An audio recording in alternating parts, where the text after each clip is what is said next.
నమస్కారం దూరదర్శన్ వార్తలకి స్వాగతం నేను పవన్ కుమార్ ముందుగా ఈనాటి ముఖ్యాంశాలు ఈ నెల 5న హైదరాబాద్ రానున్న ప్రధాని ఇక్రిసాట్ స్వర్ణోత్సవాలు ప్రారంభించనున్న నరేంద్ర మోదీ ముచ్చింతల్లో సమతామూర్తి విగ్రహ ఆవిష్కరణ రాజ్యాంగంపై సీఎం కేసీఆర్ వ్యాఖ్యలను నిరసిస్తూ రాష్ట్రవ్యాప్తంగా బీజేపీ శ్రేణుల దీక్షలు ముఖ్యమంత్రి వ్యాఖ్యలను బీజేపీ నేతలు వక్రీకరిస్తున్నారని టీఆర్ఎస్ నేతల మండిపాటు రాష్ట్రపతి తీర్మానానికి ధన్యవాదాలు తెలిపే తీర్మానంపై పార్లమెంట్లో కొనసాగుతున్న చర్చ అవినీతి ఆశ్రిత పక్షపాతాలకు తావు లేకుండా పాలన సాగిస్తున్నామన్న బీజేపీ మోదీ పాలనలో పేద ధనిక వర్గాల మధ్య అంతరాలు పెరిగాయన్న కాంగ్రెస్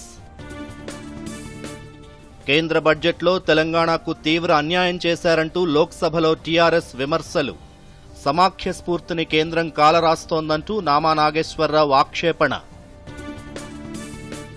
యూపీలో ఎంఐఎం అధినేత అసదుద్దీన్ ఓవైసీ వాహనంపై కాల్పులు పోలీసుల అదుపులో దుండగుడు ఘటనపై విచారణ జరపాలంటూ ఈసీకి ఓవైసీ వినతి రాష్ట్రంలోని రైల్వే ప్రాజెక్టులకు కేంద్ర బడ్జెట్లో 3048 కోట్లు గతేడాదితో పోలిస్తే 26% అధికమన్న దక్షిణ మధ్య రైల్వే జనరల్ మేనేజర్ కోవిడ్ మహమ్మారిని అరికట్టేందుకు ప్రతి ఒక్కరూ తప్పనిసరిగా మాస్క్ ధరించాలి, భౌతిక దూరం పాటించాలి, తరచూ చేతులు కడుక్కోవాలి, వ్యక్తిగత శుభ్రతను పాటించాలి. 15 సంవత్సరాలు పైబడిన వారందరూ తప్పనిసరిగా వ్యాక్సిన్ వేయించుకోవాలి, అర్హులైన వారందరూ ప్రికాషనరీ డోస్ వేయించుకోవాలి.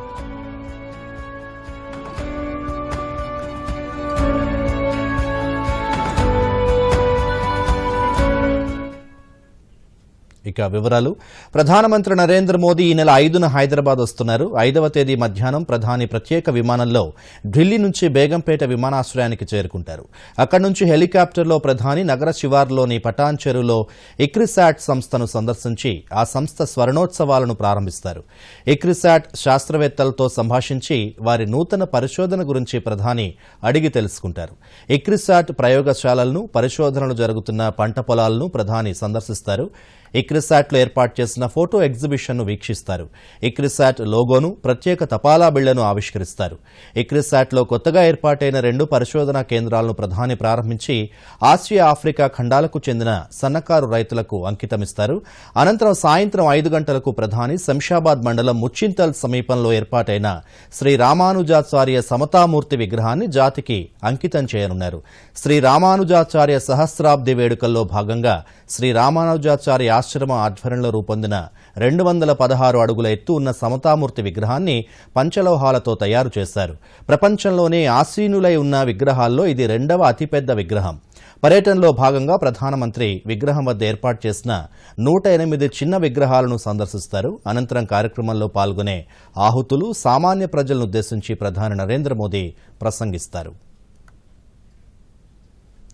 శ్రీ రామానుజాచార్య సహస్రాబ్ది వేడుకల్లో 2వ రోజున ముఖ్యమంత్రి కె చంద్రశేఖరరావు సతీ సమేతంగా పాల్గొన్నారు. చిన్నజీయర్ స్వామితో కలిసి విగ్రహావిష్కరణ ఏర్పాట్లను పరిశీలించారు. యాగ క్రతువుల్ని సందర్శించారు. ఈ సందర్భంగా ముఖ్యమంత్రి మాట్లాడుతూ శ్రీ రామానుజాచార్యులు సమానత్వానికి ప్రతీక అని అన్నారు. ఆయన బోధనలు నేటికీ అనుసరణీయమని ముఖ్యమంత్రి పేర్కొన్నారు.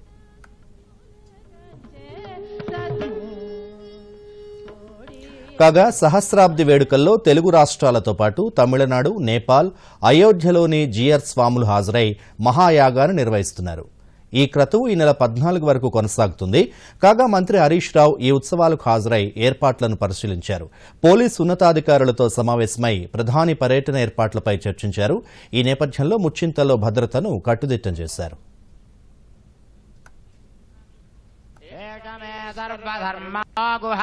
వ్యవసాయో వ్యవస్థానః సంస్థానస్థానదో ధ్రువః పరార్థః పరమస్పష్టస్తుష్టః పుష్టః శుభేక్షణః రామో విరజో మార్గో నేయో నయో నయః వీరశక్తిమతాం శ్రేష్ఠో ధర్మో ధర్మవిదుత్తమః వైకుంఠః పురుషః ప్రాణః ప్రాణదః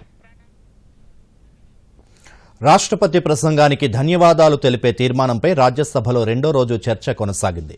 రాష్ట్రపతి ప్రసంగంపై ప్రతిపక్ష పార్టీలు విమర్శలు చేయగా అధికార పక్షం తమ ప్రభుత్వం సాధించిన విజయాలను గణాంకాలతో వివరించింది. మరిన్ని వివరాలు గత 2 విడతల సమావేశాల్లో సభ్యులు పదే పదే అవాంతరాలు కలిగించడంతో స్తంభించిన రాజ్యసభలో దాదాపు సంవత్సరం తరువాత గురువారం సభా కార్యకలాపాలు సజావుగా జరిగాయి. అన్ని పార్టీల సభ్యులు రాష్ట్రపతి ప్రసంగానికి ధన్యవాదాలు తెలిపే తీర్మాన చర్చలో పాల్గొన్నారు. అన్నాడీఎంకే సభ్యుడు ఎం తంబిదురై చర్చను తిరిగి ప్రారంభించారు. వైద్యం, మౌలిక సదుపాయాలు, కోవిడ్ నిర్వహణ తదితర అంశాల్లో కేంద్ర ప్రభుత్వం సమర్థవంతంగా వ్యవహరించిందని తెలిపారు. మైనారిటీ వ్యవహారాల శాఖ మంత్రి ముఖ్తార్ అబ్బాస్ నఖ్వీ చర్చలో జోక్యం చేసుకుంటూ ప్రస్తుత ఎన్డీఏ ప్రభుత్వ హయాంలో అవినీతి, ఆశ్రిత పక్షపాతాలకు తావు లేకుండా పాలన జరుగుతోందన్నారు. సరిహద్దుల వద్ద భద్రతను మరింత పటిష్టం చేసేందుకు ప్రభుత్వం మరిన్ని చర్యలు తీసుకుందన్నారు. ట్రిపుల్ తలాక్ రద్దుతో ముస్లిం మహిళలు ఆత్మగౌరవంతో కూడిన జీవనాన్ని కొనసాగిస్తున్నారన్నారు. ఆర్జేడీ సభ్యుడు ఏకే సింగ్, బీజేపీ సభ్యుడు కాంఖ్య ప్రసాద్, జేడీయూకు చెందిన రామ్నాథ్ ఠాకూర్, తృణమూల్ కాంగ్రెస్ కు చెందిన జవహర్ సర్కార్, బీజేపీ సభ్యుడు సష్మితా పాత్ర, డీఎంకే సభ్యుడు ఆర్ఎస్ భారతి కూడా చర్చలో పాల్గొన్నారు. కాంగ్రెస్ సభ్యుడు దిగ్విజయ్ సింగ్ మాట్లాడుతూ ఎన్నికల సమయంలో ప్రధానమంత్రి, బీజేపీ నేతలిచ్చిన హామీలు రాష్ట్రపతి ప్రసంగంలో కనీసం వినిపించలేదని విమర్శించారు. ధరల తగ్గుదల, నల్లధనం వెలికితీత, యువతకు ఉపాధి అవకాశాల గురించి ప్రస్తావించలేదన్నారు. బీజేపీ 7 ఏళ్ల పాలనలో పేదలు మరింత పేదలుగా మారితే ధనవంతులు మరింత ధనవంతులయ్యారని అన్నారు. సామాన్యుడిపై భారం వేయడం తప్ప సాధించిందేమీ లేదని దిగ్విజయ్ సింగ్ అన్నారు. టీఆర్ఎస్ పక్షనేత కె కేశవరావు మాట్లాడుతూ కేంద్ర విధానాల వల్ల సమాఖ్య స్ఫూర్తి ముప్పులో ఉందని అన్నారు. విద్వేష ప్రసంగాలను కట్టడి చేసేందుకు ప్రత్యేక చట్టాన్ని తీసుకురావాల్సిన అవసరం ఉందన్నారు. అనంతరం చర్చ శుక్రవారానికి వాయిదా పడింది. అంతకుముందు రాజ్యసభ చైర్మన్ వెంకయ్యనాయుడు మాట్లాడుతూ సభ సజావుగా జరిగేందుకు సభ్యులు సహకరిస్తున్నారని అభినందించారు. Bureau report, Doordarshan news. దేశ ప్రజలు ఎదుర్కొంటున్న సమస్యలు రాష్ట్రపతి ప్రసంగంలో ప్రస్తావనకు రాలేదని లోక్సభలో టీఆర్ఎస్ పక్ష నేత నామా నాగేశ్వరరావు ఆరోపించారు. లోక్సభలో రాష్ట్రపతి ప్రసంగానికి ధన్యవాదాలు తెలిపే తీర్మానంపై జరుగుతున్న చర్చలో ఆయన పాల్గొన్నారు. నిరుద్యోగం, రైతు సమస్యలు, పంట ఉత్పత్తులకు జాతీయ విధానం, కేంద్ర రాష్ట్ర ప్రభుత్వాల మధ్య సంబంధాల కనీస ప్రస్తావనకు రాలేదంటూ ఆరోపించారు. ధాన్యం సేకరణపై జాతీయ విధానం తీసుకురావాలని నామా డిమాండ్ చేశారు. అంబేద్కర్ ఆశయాలకు భిన్నంగా బీజేపీ నేతలు వ్యవహరిస్తున్నారని విమర్శించారు. ఈ సందర్భంగా తెలంగాణలో టీఆర్ఎస్ ప్రభుత్వం చేపట్టిన పలు అభివృద్ధి కార్యక్రమాలను వివరించారు. जिस तरह से जो चल रहा है, जो अंबेडकर जी ने उस टाइम में जो राज्यांग को जो है ना जो लिखा था, उस टाइम का परिस्थिति अभी का परिस्थिति बहुत डिफरेंट है. और अंबेडकर जी का जो राज्यांग के अनुसार आर्टिकल 3 के अनुसार हम लोग का तेलंगाना भी मिला है. तेलंगाना के लिए हमारा नेता केसीआर साहब ने 15 साल डे एंड नाइट जो है ना फाइट किया है. फाइनली जो है ना we got the Telangana, separate Telangana 2014 में. इसका अभी तेलंगाना बनने के बाद पहले कैसा था, अभी कैसा है, हम ये हाउस से देश को बोलना चाहता है. तेलंगाना बनने का पहले हम लोग को ड्रिंकिंग वाटर का काफी प्रॉब्लम था, किसान के लिए खेती के लिए काफी प्रॉब्लम था, और उसी तरह से जो है ना पावर नहीं मिलता था. हमारा तेलंगाना का जो मिनिमम जो है ना 25 लाख से 30 लाख का जो मजदूर गल्फ कंट्रीज को दूसरा स्टेट्स को जाके मजदूर का काम करना पड़ता था, वो था उस टाइम का तेलंगाना. आगे उसके बाद हम लोग जो है ना तेलंगाना बन गया. तेलंगाना बनने के बाद पहले तो ये जो बुक में जो लिखा है, एड्रेस किया था पेज नंबर 6 हर घर जल का बारे में. ఉత్తరప్రదేశ్లో ఎన్నికల ప్రచారం నిర్వహిస్తున్న ఎంఐఎం అధినేత అసదుద్దీన్ ఓవైసీ కాన్వాయ్పై గుర్తు తెలియని వ్యక్తులు కాల్పులు జరిపారు. మీరట్లో ఎన్నికల ప్రచారం నిర్వహించి ఢిల్లీ తిరిగి వెళ్తుండగా ఛాజర్సీ టోల్ ప్లాజా దగ్గర ఈ ఘటన చోటు చేసుకుంది. కాల్పులు అసదుద్దీన్ ఓవైసీ ప్రయాణిస్తున్న కారు టైర్లు పంక్చర్ అయ్యాయి. ఈ ఘటనలో తాను సురక్షితంగా బయటపడి ఢిల్లీ చేరుకున్నట్లు అసదుద్దీన్ ఓవైసీ ట్వీట్ చేశారు. ఓవైసీ కాన్వాయ్పై 3 నుంచి 4 రౌండ్ల కాల్పులు జరిగినట్లు గుర్తించారు. కాగా ఈ ఘటనకు సంబంధించి ఒక వ్యక్తిని అదుపులోకి తీసుకుని ప్రశ్నిస్తున్నట్లు పోలీసులు తెలిపారు. అతనితో పాటు ఉన్న మరో వ్యక్తి పారిపోగా అతని కోసం గాలింపు చర్యలు చేపట్టామన్నారు. మరోవైపు ఈ ఘటనపై స్వతంత్ర విచారణకు ఆదేశించాలని ఓవైసీ కేంద్ర ఎన్నికల సంఘాన్ని కోరారు. ఈ విషయమై తాను లోక్సభ స్పీకర్ను కలవనున్నట్లు ఓవైసీ తెలిపారు. और हमारी गाड़ी के पीछे और 2 फॉर्च्यूनर थे. तो जैसा हम टोल गेट के करीब गाड़ी स्लो हो जाती है, बैरिकेड होता है, तो एक बड़ी धाम से आवाज आई. तो हम बोले क्या हुआ, फिर दूसरी आवाज आई. तो हमारे साथ जो गाड़ी में हमारे दोस्त गाड़ी चला रहे थे यामीन खान, बोले भाई हमला हो रहा। तो हमारी गाड़ी से उन्होंने बड़ी क्विक थिंकिंग से इस गाड़ी को पुश किया, ये सफारी को, और वहां से निकले। फिर और एक आवाज आई, जब हम निकल रहे थे एक और आवाज आई, तो मेरे ख्याल से 3 से 4 राउंड की फायरिंग हुई। हमारी गाड़ी के लेफ्ट साइड के ऊपर 2 होल्स के निशान है, एक गोली शायद, और एक निशान है लेफ्ट साइड मडगार्ड के ऊपर। हम जब गाड़ी से आगे बढ़े तो क्योंकि हमारी गाड़ी से उस गाड़ी को हमने पुश किया, मारा, राइट साइड का टायर पंक्चर हो गया। फिर वहां एक फ्लाईओवर है, वहां पर गाड़ी रोककर हम इस गाड़ी में बैठ गए और दिल्ली को आगे, क्योंकि हमको लगा कि रेकी कर रहे थे, फॉलो कर रहे थे हमको।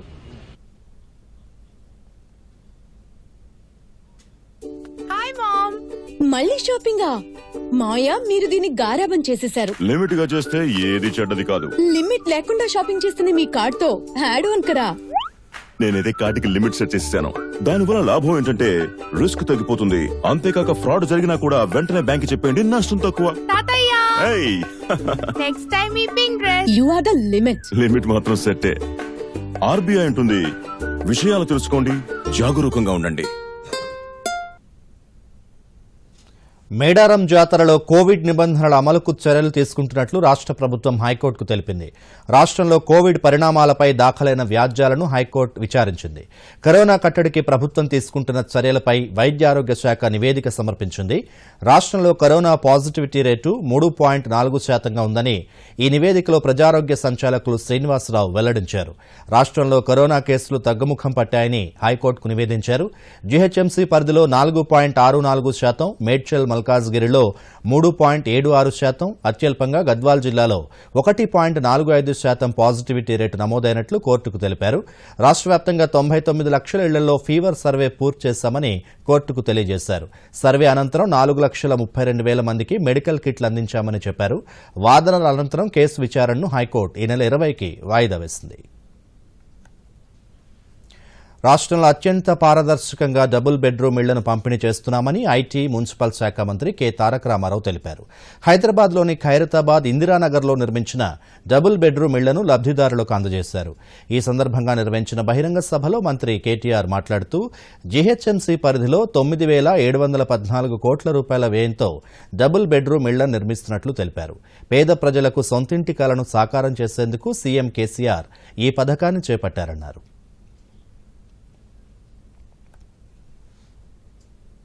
చాలా కాలంగా మీరు ఎదురు చూస్తూ ఉన్నారు. కాకపోతే కొంత సమయం పట్టినా నాకు తెలిసి హైదరాబాద్ మహానగరంలో ఇంతకంటే మంచి అడ్రస్ డబుల్ బెడ్రూమ్ ఇళ్లకు ఉంటుందని నేనైతే అనుకుంటలేను.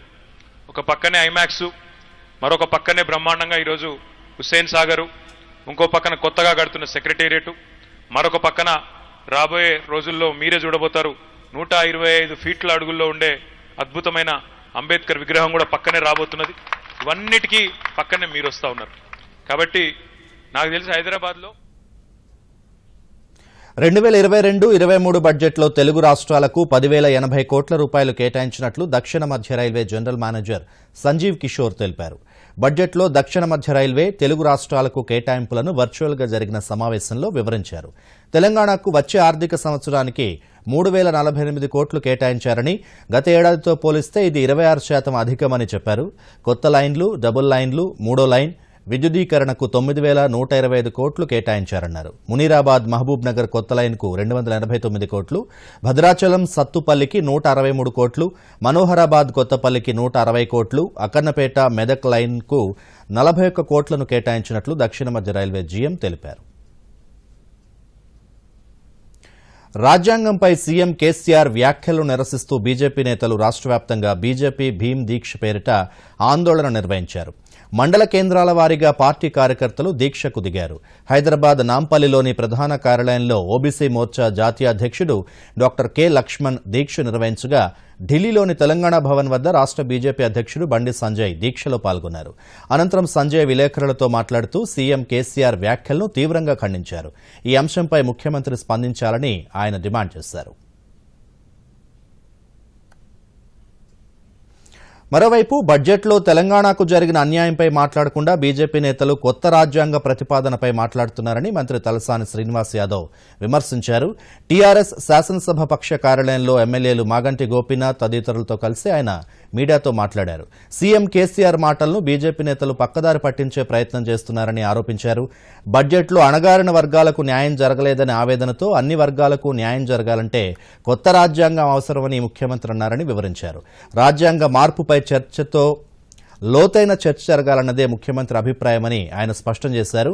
మీడియా, సామాజిక మాధ్యమాల్లో బీజేపీ నేతల వ్యాఖ్యలు అసమంజసంగా ఉన్నాయని తలసాని వ్యాఖ్యానించారు.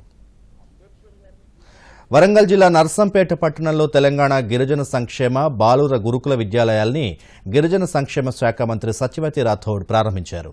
ఈ కార్యక్రమంలో మంత్రి సత్యవతి రాథోడ్తో పాటు జడ్పీ చైర్పర్సన్ గండ్ర జ్యోతి, ఎమ్మెల్యే పెద్ది సుదర్శన్ రెడ్డిలతో పాటు అధికారులు పాల్గొన్నారు.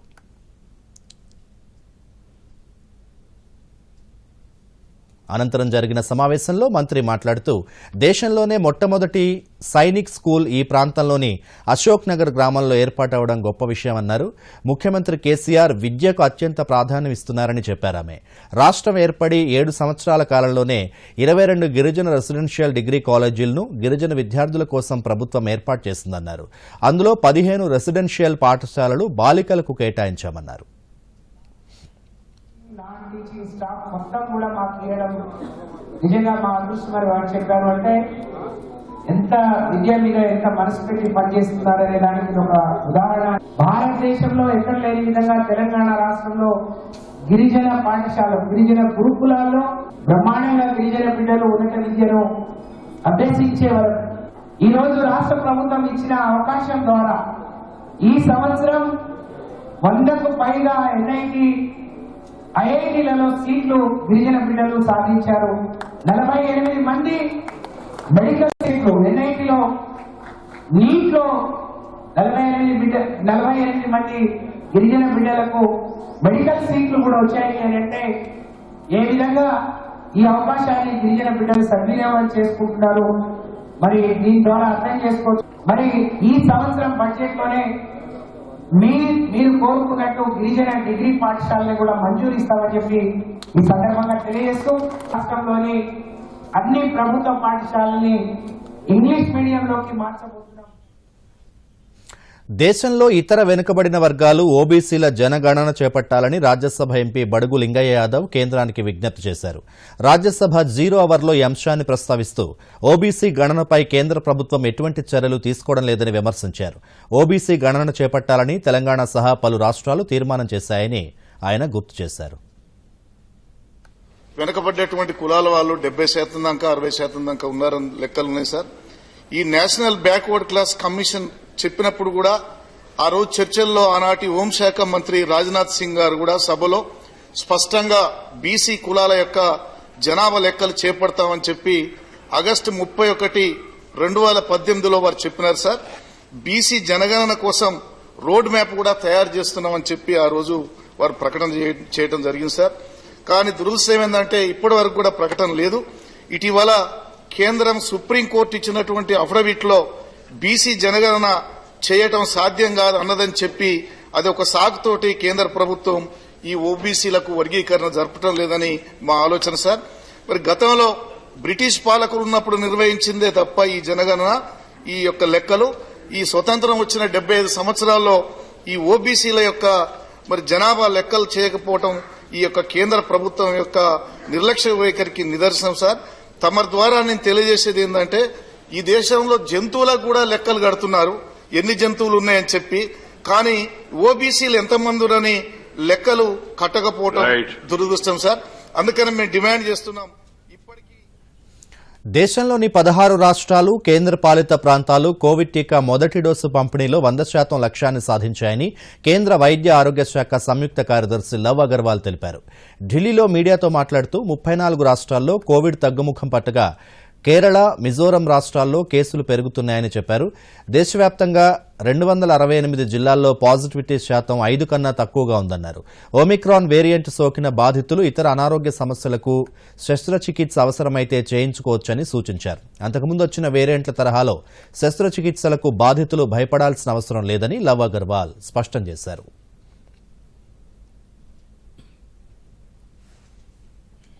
ఉత్తరప్రదేశ్తో పాటు ఎన్నికలు జరుగుతున్న 4 రాష్ట్రాల్లో ప్రధాన రాజకీయ పార్టీలు ముమ్మరంగా ప్రచారం సాగిస్తున్నాయి. ఇప్పటికే ఆయా రాష్ట్రాల పరిధిలో మేనిఫెస్టోలు ప్రకటించిన ప్రధాన పార్టీలు ఈసీ నిబంధనల మేరకు ఇంటింటి ప్రచారం నిర్వహిస్తున్నాయి. ఈ నెల 10న గోవా, ఉత్తరాఖండ్లతో పాటు ఉత్తరప్రదేశ్లో తొలి విడత పోలింగ్ జరగనుంది. ఎన్నికలు జరిగే ప్రాంతాల్లో ప్రధాన పార్టీల అగ్రనేతలు ముమ్మరంగా ప్రచారం నిర్వహిస్తున్నారు. ఉత్తరప్రదేశ్లో తొలి 2 విడతల్లో ఎన్నికలు జరిగే నియోజకవర్గాలపై బీజేపీ, సమాజ్వాదీ, కాంగ్రెస్, బీఎస్పీ దృష్టి సారించాయి. బీజేపీ తరపున కేంద్ర హోంశాఖ మంత్రి అమిత్ షా ఈరోజు యూపీలో ప్రచారం నిర్వహించారు.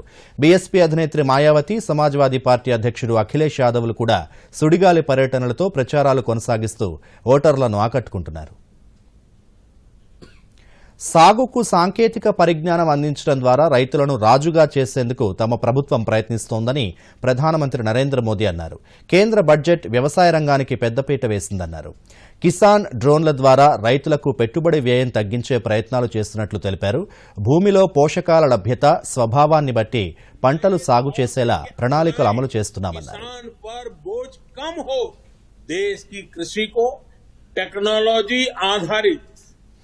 और केमिकल फ्री बनाने के लिए बड़े कदम इस बजट में उठाए गए हैं. बीते बजट में हमने किसान रेल और किसान उड़ान की सुविधा सुनिश्चित की. अब किसान ड्रोन किसान का नया साथी बनने वाला है. इसके लिए एफपीओ के माध्यम से किसानों को खेत में ही उचित किराए पर ड्रोन और दूसरी मशीनरी उपलब्ध कराई जाएगी. ड्रोन टेक्नोलॉजी से కేంద్ర బడ్జెట్లో చిరుధాన్యాల సాగును ప్రోత్సహించడాన్ని మెదక్ జిల్లా రైతులు స్వాగతిస్తున్నారు. చిరుధాన్యాలు, నూనె గింజల పంటల్లో స్వయం సమృద్ధి సాధించే దిశగా కేంద్రం అడుగులు వేసిందంటున్నారు. సేంద్రియ సాగును ప్రోత్సహించడం ద్వారా రైతులు పెట్టుబడిని తగ్గించడంతో పాటు నాణ్యమైన దిగుబడుల్ని సాధించగలుగుతారంటున్నారు. నాణ్యమైన ఉత్పత్తులకు దేశవ్యాప్తంగా మంచి మార్కెట్ సౌకర్యం ఉందని, ఇది అటు రైతులకు ఇటు వినియోగదారులకు ప్రయోజనం చేకూరుస్తుందని చెబుతున్నారు. ప్రవేశపెట్టిన బడ్జెట్లో సేంద్రియ వ్యవసాయం గురించి, సాగు గురించి చెప్పారు. దాని పట్ల మేము చాలా హర్షం వ్యక్తం చేస్తున్నాం. ఇప్పుడు ఈ క్రిమి సంహారక మందులు వాడడం వల్ల భూసారం నాశనం అవుతుంది. దాని మీద కూడా వాళ్ళు ప్రభుత్వం సబ్సిడీ ఇస్తే మాకు సేంద్రియ వ్యవసాయం మీదనే ఆధారపడి వ్యవసాయం చేస్తాము. దీని మీద కూడా చిరుధాన్యాల మీద కూడా మాకు ఏమాత్రమైన సబ్సిడీ అందిస్తే ప్రతి ఒక్కరం కూడా సేంద్రియ వ్యవసాయం మీదనే వ్యవసాయం చేసి ఆధారపడి ఉంటాము. ఇప్పుడు కేంద్ర ప్రభుత్వం రసాయనిక ఎరువులు వద్దు, మన మామూలుగా పశువుల ఎరువులు వేసి ఆర్గానిక్ వ్యవసాయం చేయాలని అంటుంది. మంచి సబ్సిడీ కానీ మంచి మార్కెట్ సదుపాయాలు కానీ కల్పిస్తే మేము రైతులం అందరం కూడా సేంద్రియ వ్యవసాయానికి మొగ్గు చూపడానికి మేము సిద్ధంగా ఉన్నాము. ఒకటే ముఖ్యంగా మాకు ఏంటంటే సబ్సిడీ పైన కానీ దృష్టి పెట్టాలి. ముఖ్యంగా మార్కెట్ సదుపాయం కల్పించాలి. ఆ రకంగా మనం చేస్తే మాకు ఆర్థికంగా మేము అభివృద్ధి చెందుతాము. ఆ రకంగా మేము సేంద్రియ వైపు మొగ్గు చూపి మేము కూడా ఆరోగ్యంగా ఉంటాము. సేంద్రియ ఫుడ్ తింటే మన దేశ ప్రజలు కూడా ఆరోగ్యంగా ఉంటారు. కాబట్టి మేము రైతులను పూర్తిగా మద్దతు ఇచ్చి ఆ సేంద్రియ వైపు వ్యవసాయం చేయడానికి మేము సిద్ధంగా ఉన్నాము. దేశంలోని తపాలా కార్యాలయాల్లో ఆన్లైన్ డిజిటల్ సేవలను అందించేందుకు కేంద్రం చేసిన ప్రతిపాదనను గ్రామీణ ప్రాంతాల్లోని పోస్టాఫీస్ ఉద్యోగులు స్వాగతిస్తున్నారు. కేంద్ర ప్రభుత్వ నిర్ణయంతో మారుమూల గ్రామాల్లోని ప్రజల ముంగిటకు బ్యాంకింగ్ సేవలు వచ్చాయన్నారు. కేంద్రం నిర్ణయంతో విలువైన సమయం ఆదా కావడంతో పాటు తక్షణ సేవలు అందుతాయంటున్నారు. పట్టణ ప్రాంతాల్లో చదువుకునే విద్యార్థులకు ఈ సేవలు ఎంతగానో ఉపయోగపడతాయంటున్నారు.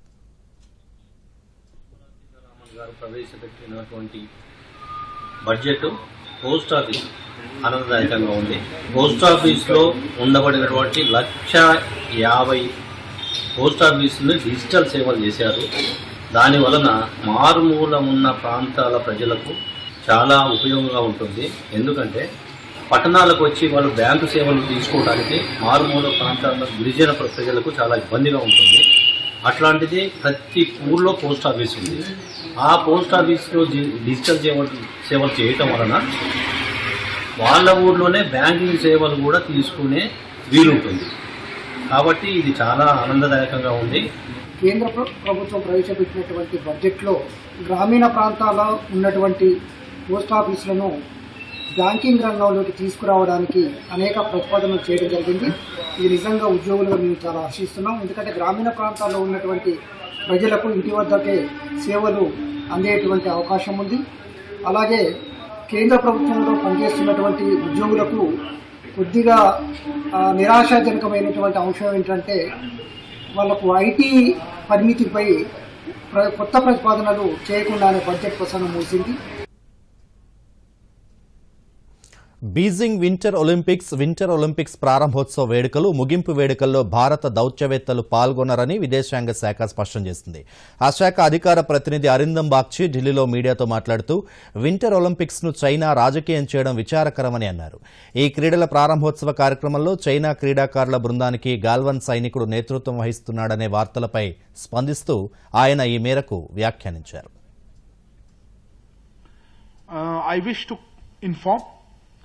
that our chargé d'affaires of the Embassy of India in Beijing will not be attending the opening or the closing ceremony of the Beijing 22 Winter Olympics. Regarding the issue, let me confirm that we have taken up the matter with the Chinese side. As regards the other details, this issue you would recall was handled through military channels, and I would refer you to the Ministry of Defence on other elements. But from the Ministry of External Affairs, I would like to just reconfirm that we have taken up the matter with the Chinese side. ధాన్యం సేకరణలో తెలంగాణ సరికొత్త record సృష్టించింది. వానాకాలం సీజన్లో రాష్ట్రం సుమారు 13 లక్షల మంది రైతుల నుండి 70,30,000 మెట్రిక్ టన్నుల ధాన్యాన్ని సేకరించిందని రాష్ట్ర పౌర సరఫరాల శాఖ మంత్రి గంగుల కమలాకర్ తెలిపారు. ధాన్యం సేకరణ ప్రక్రియ ముగిసిన సందర్భంగా మంత్రి ఒక ప్రకటనలో తెలియజేశారు. ఉమ్మడి రాష్ట్రాన్ని మించి వానాకాలంలో తెలంగాణ ప్రభుత్వం ధాన్యం సేకరణలో దేశంలోనే 3వ స్థానంలో నిలిచిందని చెప్పారు. అత్యధికంగా నిజామాబాద్ జిల్లాలో, అత్యల్పంగా ఆదిలాబాద్ జిల్లాలో ధాన్యం కొనుగోలు చేశామన్నారు. ధాన్యం సేకరించిన వారం రోజుల్లోనే రైతుల ఖాతాల్లోకి నగదు బదిలీ చేసినట్లు గంగుల కమలాకర్ తెలియజేశారు. వరల్డ్ షూటింగ్ ఛాంపియన్షిప్లో పాల్గొనే భారత షూటింగ్ జట్టు ప్రాబబుల్స్ ఎంపికైన రాష్ట్రానికి చెందిన క్రీడాకారిణి రాపోలు సురభి భరద్వాజ్ను క్రీడల శాఖ మంత్రి వి శ్రీనివాస్ గౌడ్ అభినందించారు. తన తల్లిదండ్రులతో కలిసి సురభి మంత్రిని హైదరాబాద్లోని ఆయన క్యాంప్ ఆఫీసులో కలుసుకున్నారు. గతేడాది నవంబర్, డిసెంబర్లలో భోపాల్లో జరిగిన 64వ జాతీయ షూటింగ్ ఛాంపియన్షిప్ 50 మీటర్స్ విభాగంలో సురభి రజత పతకం సాధించింది. తెలంగాణ క్రీడా ప్రాధికార సంస్థకు చెందిన షూటింగ్ రేంజ్లో గత 5 సంవత్సరాలుగా శిక్షణ పొందుతున్న సురభి 50 మీటర్ల విభాగంలో అత్యద్భుతమైన ప్రతిభను కనబరుస్తోందని మంత్రి ప్రశంసించారు. భవిష్యత్తులో తెలంగాణ రాష్ట్రానికి ఆమె మరింత పేరు ప్రఖ్యాతులు తేవాలని మంత్రి ఆకాంక్షించారు. దేశంలోనే అత్యుత్తమ క్రీడా పాలసీని రాష్ట్ర ప్రభుత్వం రూపొందిస్తోందని శ్రీనివాస్ గౌడ్ తెలిపారు. రానున్న రోజుల్లో యాదాద్రి శ్రీ లక్ష్మీ నరసింహస్వామి ఆలయం ఆధ్యాత్మికంగా, పర్యాటకంగా ప్రాచుర్యం పొందుతుందని రాష్ట్ర ఆర్థిక మంత్రి హరీష్ రావు ఆశాభావం వ్యక్తం చేశారు. సతీ సమేతంగా లక్ష్మీ నరసింహస్వామి ఆలయాన్ని మంత్రి దర్శించుకున్నారు. ఆలయంలో జరిగిన ప్రత్యేక పూజల్లో ఆయన పాల్గొన్నారు. సిద్దిపేట నియోజకవర్గ పక్షాన యాదాద్రి ఆలయ గోపుర బంగారు తాపడ నిర్మాణానికి కిలో బంగారాన్ని స్వామికి సమర్పించారు. ఈ కార్యక్రమంలో నియోజకవర్గ ప్రజాప్రతినిధులు, ఇతర నేతలు పాల్గొన్నారు. ఈ సందర్భంగా హరీష్ రావు మాట్లాడుతూ ఆలయ నిర్మాణ పనులు దాదాపు పూర్తయ్యాయని చెప్పారు. సీఎం కేసీఆర్ పిలుపు మేరకు సిద్దిపేట నియోజకవర్గం నుండి స్వామివారికి 1 కిలో బంగారం సమర్పించామని, మరో కిలో బంగారం కూడా ఇస్తామని చెప్పారు. బంగారు గోపురం తాపడానికి కావలసిన బంగారం దాతల నుండి అందుతుందన్నారు. దాతలు, భక్తులు ఇప్పటివరకు దాదాపు 35 కేజీల బంగారం సమర్పించారని, మరో 45 కేజీల బంగారం ఇస్తారని మంత్రి చెప్పారు. సీఎం కేసీఆర్ ప్రత్యేక చొరవ తీసుకుని యాదాద్రి ఆలయ నిర్మాణం అద్భుతంగా జరిగేలా చూశారన్నారు. స్థానిక ఎమ్మెల్యే సూచిస్తే యాదాద్రిలో 100 పడకల హాస్పిటల్ ని కూడా తప్పకుండా ఏర్పాటు చేస్తామని హరీష్ రావు తప్పకుండా మరో కేజీ బంగారం కూడా మా నియోజకవర్గం తరఫున లక్ష్మీనరసింహ స్వామికి అందజేస్తాం. ఇప్పుడే ఈవో గారితో మాట్లాడినప్పుడు దాదాపు 35 కేజీల బంగారం భక్తుల నుంచి, దాతల నుంచి ఇప్పటి వరకు అందింది. మరొక దాదాపు 45 కేజీల వరకు దాతలు ఇవ్వడానికి ఇప్పటికే ముందుకు వచ్చి తమ సంసిద్ధతను తెలియజేసినారు. దాదాపు ఈ బంగారు గోపుర నిర్మాణానికి పూర్తి స్థాయిలో దాతల నుంచి సహకారం వస్తుందని చెప్పి మాకు సంపూర్ణమైన విశ్వాసం ఉంది. మరి ఈరోజు గౌరవ ముఖ్యమంత్రి కేసీఆర్ గారు అత్యద్భుతంగా, ప్రత్యేకమైన శ్రద్ధతో ఈ లక్ష్మీనరసింహస్వామి దేవాలయాన్ని మరింత బాగా నిర్మించడం అనేటువంటిది చాలా సంతోషం. రాష్ట్రంలోనే ఒక ప్రముఖ పుణ్యక్షేత్రంగా రాబోయే రోజుల్లో ఇది వెలిసిల్లబోతా ఉంది. మరి ఈ లక్ష్మీనరసింహస్వామి ఆలయం మార్చి నెలలో చేయాలని చెప్పి ఇప్పటికే గౌరవ ముఖ్యమంత్రి గారు నిర్ణయించడం కూడా తెలిసిన విషయం మనందరికీ తెలుసు. షాదీ ముబారక్ కళ్యాణ లక్ష్మి పథకాల ద్వారా తెలంగాణ రాష్ట్రంలో 10 లక్షల మంది ఆడపిల్లలకు ఆర్థిక సహాయం అందుతోందని రాష్ట్ర రవాణా శాఖ మంత్రి పువ్వాడ అజయ్ కుమార్ చెప్పారు. ఖమ్మం కార్పొరేషన్ పరిధిలో కళ్యాణ లక్ష్మి షాదీ ముబారక్ పథకం ద్వారా మంజూరైన చెక్కులను మంత్రి పువ్వాడ సైకిల్పై ర్యాలీగా వెళ్లి లబ్దిదారులకు అందజేశారు. అనంతరం ఖమ్మంలో పలు అభివృద్ది కార్యక్రమాలను ప్రారంభించారు. ఈ సందర్భంగా పువ్వాడ మాట్లాడుతూ ఖమ్మం నియోజకవర్గ పరిధిలో 6,000 మంది లబ్దిదారులకు సుమారుగా 60 కోట్ల రూపాయలు విలువ చేసే చెక్కులను పంపిణీ చేశామన్నారు. రాష్ట్ర ప్రభుత్వం ప్రతిష్టాత్మకంగా చేస్తున్న కళ్యాణ లక్ష్మి షాదీ ముబారక్ పథకాలు నిరుపేదలైన ఆడపిల్లలకు వరం లాంటివని అన్నారు. 2వ డోస్ వ్యాక్సిన్ వేయించుకోని వారు ఖచ్చితంగా వ్యాక్సిన్ వేయించుకోవాలని ఈ సందర్భంగా సూచించారు. ఖమ్మంలో ప్రతి చోట ప్రత్యేక వ్యాక్సిన్ కౌంటర్లను ఏర్పాటు చేసినట్లు పువ్వాడ తెలియజేశారు.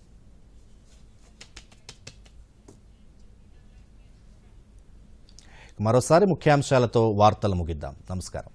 దూరదర్శన్ యాదగిరి వార్తలను ఇప్పుడు సోషల్ మీడియాలో కూడా చూడొచ్చు. యూట్యూబ్ అయితే డీడీ న్యూస్ తెలంగాణ, ట్విట్టర్ అయితే DD news Telangana @DD Yadagiri news, మరి ఫేస్బుక్ అయితే డీడీ న్యూస్ తెలంగాణలో చూసి సబ్స్క్రైబ్ చేసి లైక్ చేయండి, షేర్ చేయండి.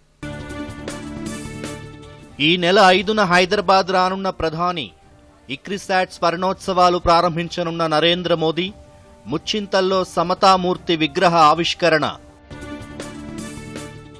రాజ్యాంగంపై సీఎం కేసీఆర్ వ్యాఖ్యలను నిరసిస్తూ రాష్ట్ర వ్యాప్తంగా బీజేపీ శ్రేణుల దీక్షలు. ముఖ్యమంత్రి వ్యాఖ్యలను బీజేపీ నేతలు వక్రీకరిస్తున్నారని టీఆర్ఎస్ నేతల మండిపాటు. రాష్ట్రపతి తీర్మానానికి ధన్యవాదాలు తెలిపే తీర్మానంపై పార్లమెంట్లో కొనసాగుతున్న చర్చ. అవినీతి ఆశ్రిత పక్షపాతాలకు తావు లేకుండా పాలన సాగిస్తున్నామన్న బీజేపీ. మోదీ పాలనలో పేద ధనిక వర్గాల మధ్య అంతరాలు పెరిగాయన్న కాంగ్రెస్.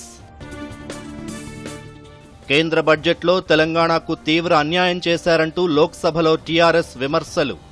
సమాఖ్య స్ఫూర్తిని కేంద్రం కాలరాస్తోందంటూ నామా నాగేశ్వరరావు ఆక్షేపణ. యూపీలో ఎంఐఎం అధినేత అసదుద్దీన్ ఓవైసీ వాహనంపై కాల్పులు. పోలీసుల అదుపులో దుండగుడు. ఘటనపై విచారణ జరపాలంటూ ఈసీకి ఓవైసీ వినతి. రాష్ట్రంలోని రైల్వే ప్రాజెక్టులకు కేంద్ర బడ్జెట్లో 3,048 కోట్లు. గతేడాదితో పోలిస్తే 26% అధికమన్న దక్షిణ మధ్య రైల్వే జనరల్ మేనేజర్.